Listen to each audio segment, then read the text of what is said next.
Praise the Lord. I am very excited to pass it on over to Roman and Josh, please.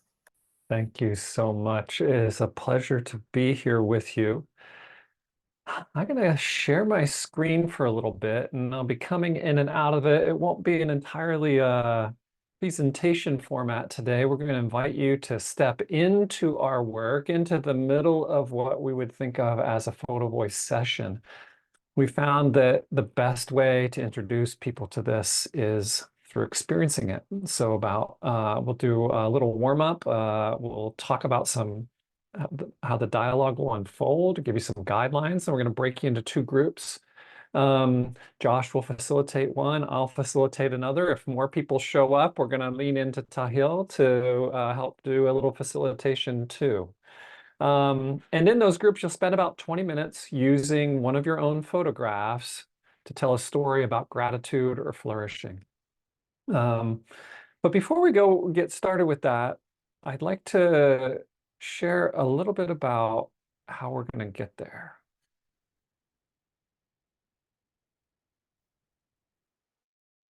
So, Dorothy Lang was a photographer from the Great Depression in North America who said this really interesting thing about photography, that the camera is an instrument that teaches people how to see without a camera. The camera is an instrument that teaches people how to see without a camera. In other words, we learn to see the world in particular ways. One of those ways, we're trained by a camera. And these days, everybody seems to have one of those cameras. Everybody seems to be making photographs on Facebook, Instagram, and Snapchat alone. That's 800,000 photos a day that we're making pictures. That's something like 35,000 pictures a second. We're making pictures. And we're taught by our cultures how to make those pictures, how to present ourselves in the world around us.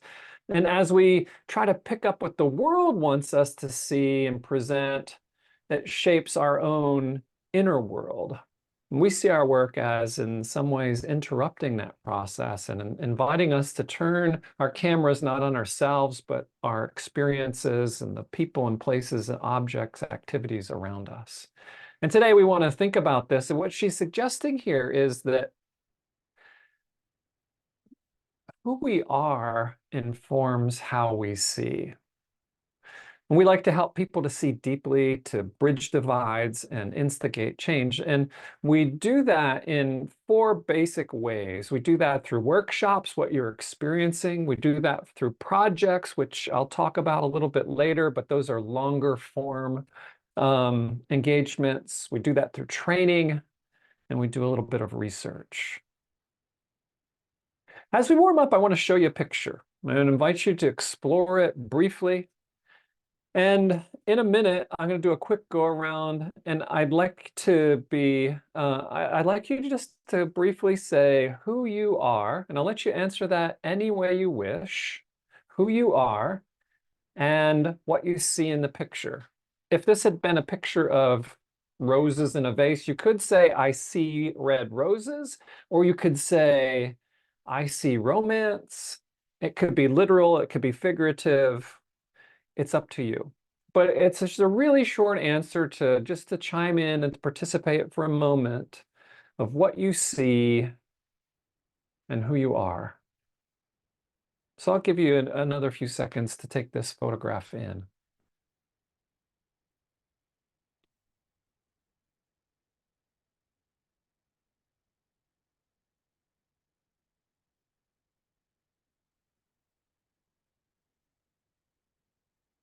Okay, I'd like to do a quick go around. I'll call people out in threes and just continue building on that until we get to the end. And so, Heidi, would you step in and tell us who you are and what you see in the picture? And then we'll go to Nasreen and Richa. Thank you very much. My name's Heidi. Let me get that. I'm a painter. I work from photos. I've worked from photos for 50 years. And I paint families from around the world using their family photo albums. So what I see in this picture is a collage of images with nature and people. And the pews look like the trees, and the people look like the trees. And there Heidi. seemed to be some kind of outgrowth of one another, and the birds that are flying through everybody's minds and hearts. It's quite something. It's a beautiful collage. Thank you so much. Nasreen, Richa, and then Patrick. Yeah. This picture is very beautiful to present nature. All the people sitting like peace, calm, and this picture show love. Every person sitting very satisfied. Nature show beautifully. I saw. I think this is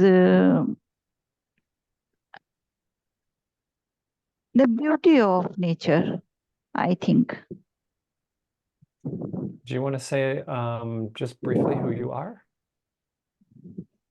I'm from Pakistan. My name is Nasreen Chaman, and Mr. Yoel Bhatti is a founder of a better community for Canada and Pakistan. Yes, peace promoters, and I am executive secretary of Yes Peace Promoter Pakistan, and a better community for Canada and Pakistan. Yeah, let's go to Richa, Patrick, and then Philippe. Hi everyone, this is Richa Sharma here. I live in San Francisco. I work as a volunteer at Think Round Inc. With Heidi Harden. I also work in social media and digital marketing as Felipe. I've been living here for the last 7 years, and I love it. So I'll come to the photo, and what I love in this photo is the thing, why am I in San Francisco? Because of the beautiful weather and because of the sun comes in the morning, and it's just so beautiful. So the first thing which I caught in this photo is like, it's a beautiful morning, sunny, and there's a garden outside with the trees, and that's why people, are coming to some kind of conference. And morning is the time where I feel people are in their best concentration, and I feel that this is the best. I'm sorry, my son is crying behind my back, so I'm just a little distracted. So it's like, I see the morning time, I see people in their best concentration, and I feel like everybody is enjoying and learning where they're sitting and doing the thing. Thank you so much. Patrick, Philippe, and then you. Great. Good morning to you. I'm Patrick. I live on the south coast of the San Francisco Peninsula in a rural farm town called Pescadero.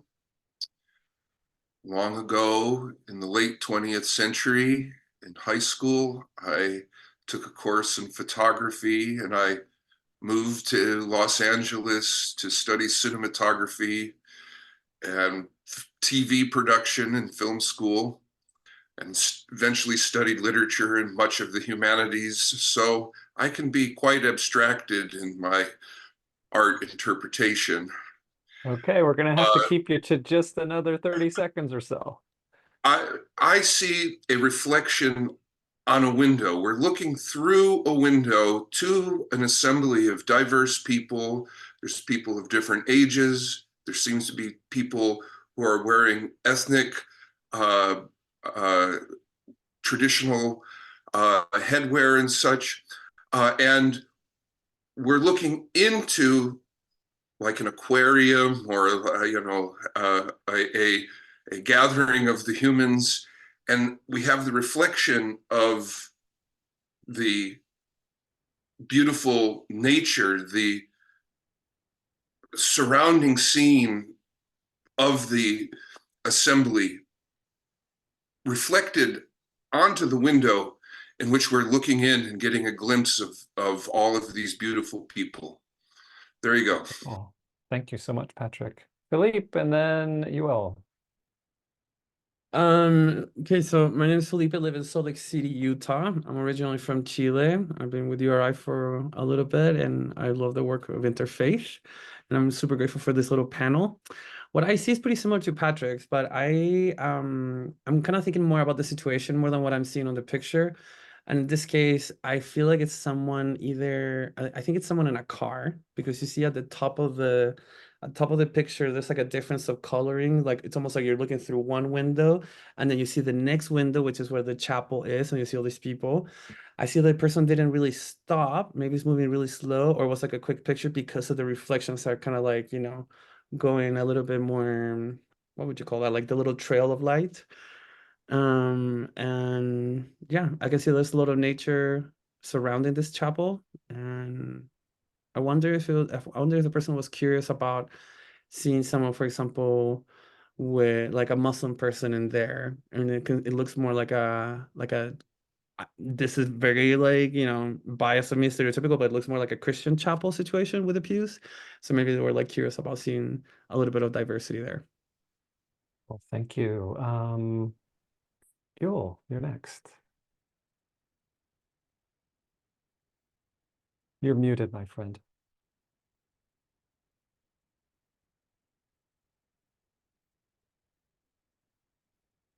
Working.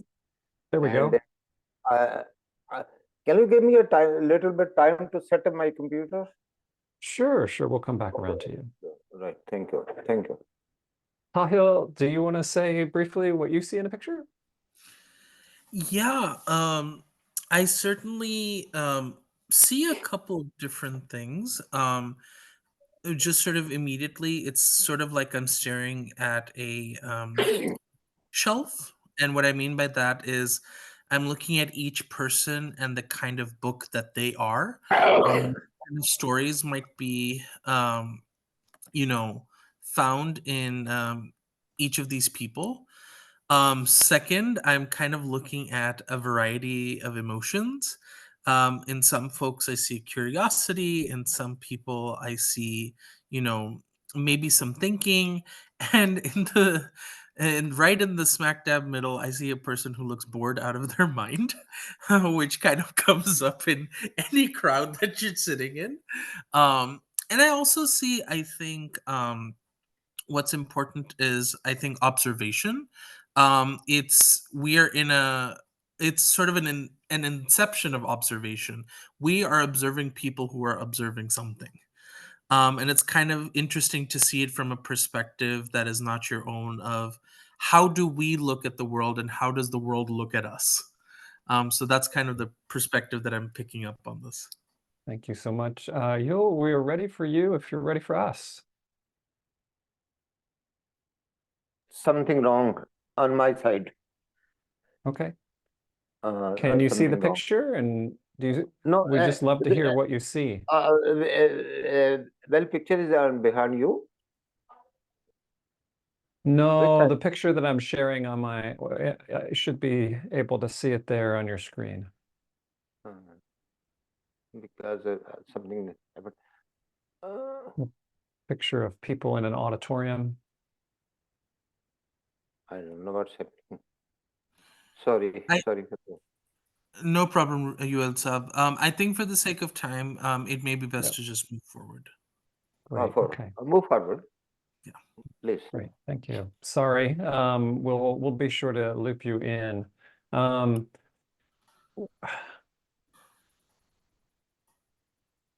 I'd like to ground our time together in a brief reading about gratitude to sort of set the stage for the conversations you're about to have. David White, in his book Consolations, says of gratitude that it is not a passive response to something we have been given. Gratitude arises from paying attention, from being awake in the presence of everything that lives within and without us, Gratitude is not necessarily something that is shown after the event. It is the deep, a priori state of attention that shows we understand and are equal to the gifted nature of life. Our lives are indeed gifted. We have so many things I'm certain that we can be thankful for. As we go into this conversation about gratitude, I would like to present to you a few ideas about how we'll communicate with each other. First of all, when we're speaking in these dialogues, we want to make sure that we use I statements and we only speak for ourselves. We'd like to agree that we'll allow others to finish their turn when they're speaking. We'll share the airtime. In other words, we'll take turns, and we'll keep to time limits when they're in place. We can pass or pass for now if we're not ready or don't wish to respond during the dialogue. We'll refrain from side conversations, including messaging. We'll check our assumptions by asking questions. And we'll maintain confidentiality about one another's photos and stories until we have permission to share them. Does anybody have any questions about these agreements, or are there any changes or additions you feel like we should make? If everybody seems to be in agreement, could I just see a thumbs up that those work and resonate for you? Okay, great.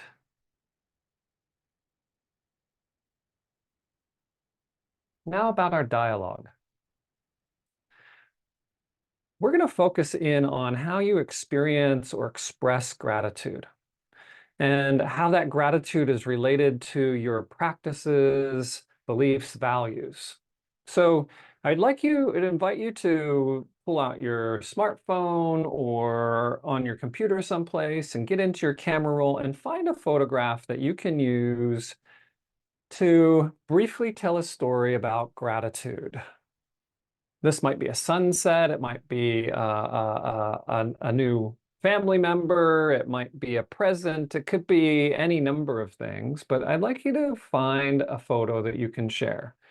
And by sharing, it could be something like sharing your screen because that photograph is on your computer, or it might be something else like this, where you just hold your camera phone up to your camera and show it the old-fashioned way. So please identify a photograph that you'd be comfortable sharing with one of our friends that are in the room with us. I'll give you another few seconds to find that before I explain the dialogue.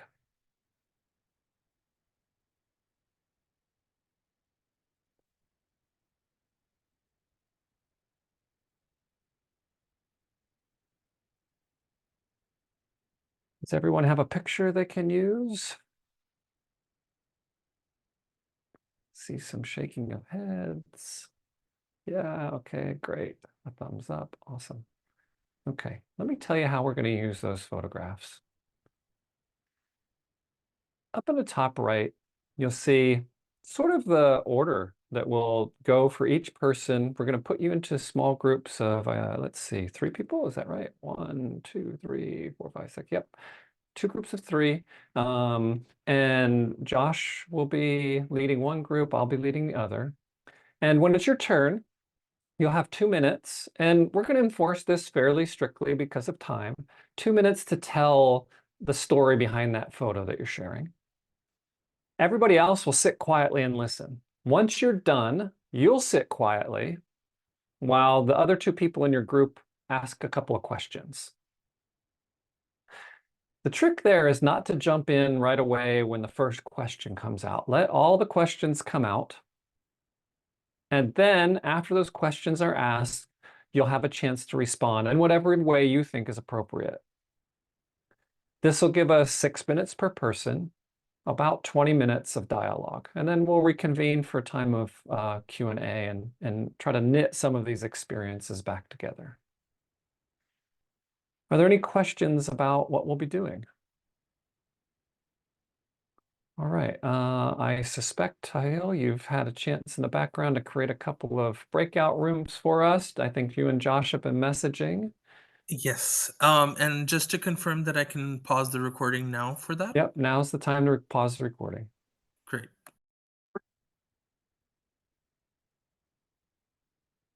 Right on cue with the recording, Tom. Welcome back, friends. It is so good to see you. I hope that the conversation in your room, Josh, was as rich as ours was. We literally went around the world to different places, which was lovely. And I suspect that you did a little bit of the same. Our time is short, and so I want to respect your time and wrap things up briefly by telling you a little bit about what a typical project might look like. You experienced today what that dialogue portion of a project is like. And usually that dialogue is something that instead of focusing on one person for 6 minutes, we tend to focus on one person for 10 minutes. There's much more room, at least twice as much time to share and to reflect and to ask questions. But a typical project starts off in meeting one with an overview of Photovoice, with a little bit of work around visual ethics, how we can love one another with our cameras, and some photography tips, how to take a little bit better picture. Folks probably aren't going to take a picture that ends up on National Geographic or some fancy website on photography, but you will become a little bit better photographer at the end of a project. And when people leave that first session that lasts about 2 hours, when people leave that session, they get a prompt. Typically, the prompt is, what do your beliefs, your practices, and values look like in everyday life? In other words, where does your religion or spirituality show up in daily life? Come back to our next meeting with a few pictures you can use to talk about what that's like for you, wherever you live, and how you navigate the world. And people are placed into groups that are diverse, and so they begin to share these stories about who they are, what's important to them, their beliefs, their values, and practices. And through that, other people in the group are gaining a little bit of religious knowledge, some religious literacy. They're also building understanding. Not only do I know now why, or rather that a Muslim prays 5 times a day and what might be involved, I'm also a little bit more empathetic, because I realize if they're living in America, that's not easy to do, not easy to be faithful to that practice. Subsequent meeting, we'll think about the bridges and boundaries to flourishing as a religious or spiritual person in the world. What are those things in your life that make it possible for you to flourish around your beliefs, your practices, and values? And what are those things that get in the way? Let's have a conversation about those. And again, that process in a small group, sharing pictures, sharing stories, learning from each other, building relationships, gaining knowledge, empathy, understanding.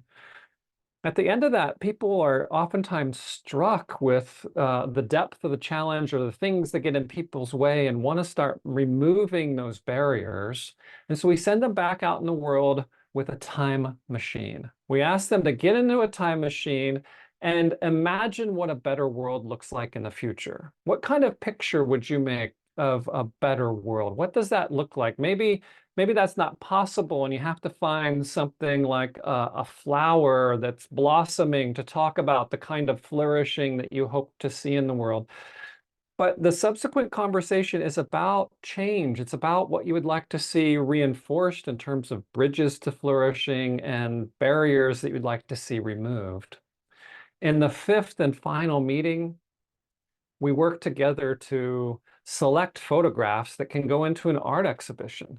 And those photographs are selected together as a group. There's a lot of thinking and conversation until we get this collection together that we can use to engage our context, our community, our neighborhood, maybe our organization. And we'll print those out, put them up on walls or on easels, and we'll organize an opening night event where the photographer participant can stand next to their photograph and tell their story to their community.